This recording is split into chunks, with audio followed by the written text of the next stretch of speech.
I've been on a dairy farm my whole life. My parents farmed in Holland.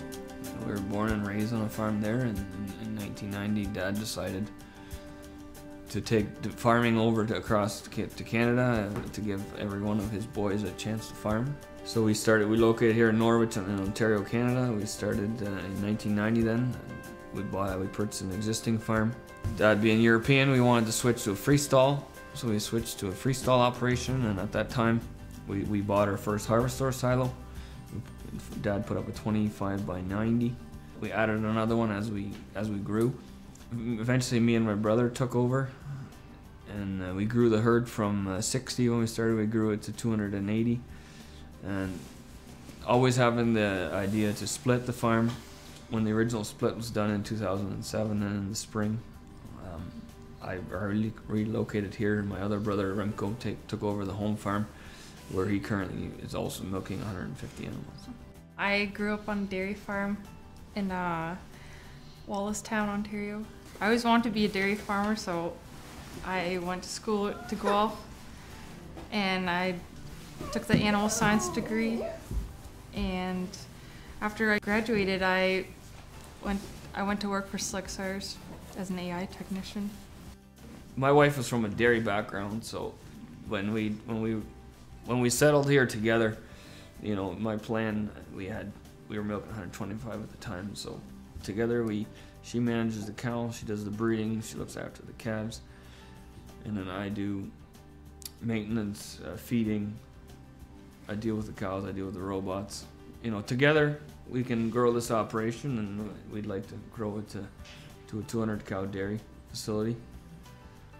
Having her family also being loyal Harvestore owners, or, you know, with them running their new unloaders and stuff. So when we decided on the automatic feeding decision, it was encouraging to know that we have, you know, experience in the family with the new Harvestores.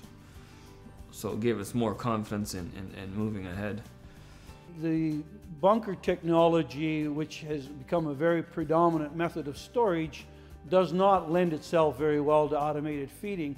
Even if they ever do develop some form of that, which quite likely they will never reach the point of being able to control the whole feed process of filling to feed out the way that the harvester fits into the automated system here.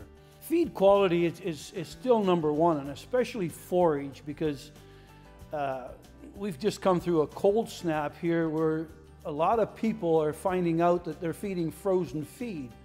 And when you look at storage, building the storage today on farm, to store feed at moisture levels that are demanded by conventional systems, you're storing a lot of water.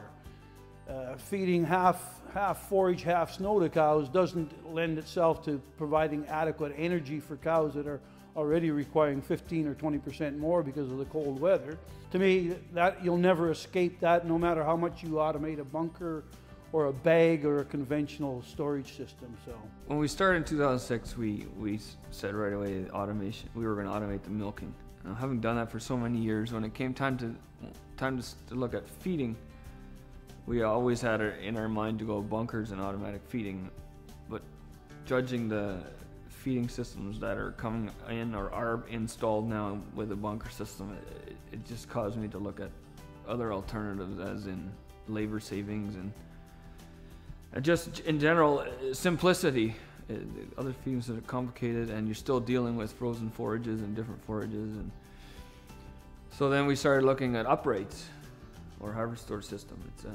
So by going this route, we can automate 100%, and we don't have to. There's no labor involved. Our philosophy of the farm was we want to build a family farm operation. We want to milk 200 cows, and we want to do it with wife and kids. And having dealt with labor off at the other farm, and the complexity of trying to get good help in, or people that actually want to come in to work, we thought we were going to choose for automation as far as feeding goes. So as soon as ground was ready, construction started in March. The whole goal was to have the haylage unit up so we can start our new crop here with our new haylage unit. So the first unit was done just a week before first cut, so it wasn't a whole lot of time left over, but it was done. The first XL 600 was installed before haylage. It was in there when the silo was filled. Then the construction of the second 28 by 110 was started, and then the third one was started. But I think the 3 were done in by August.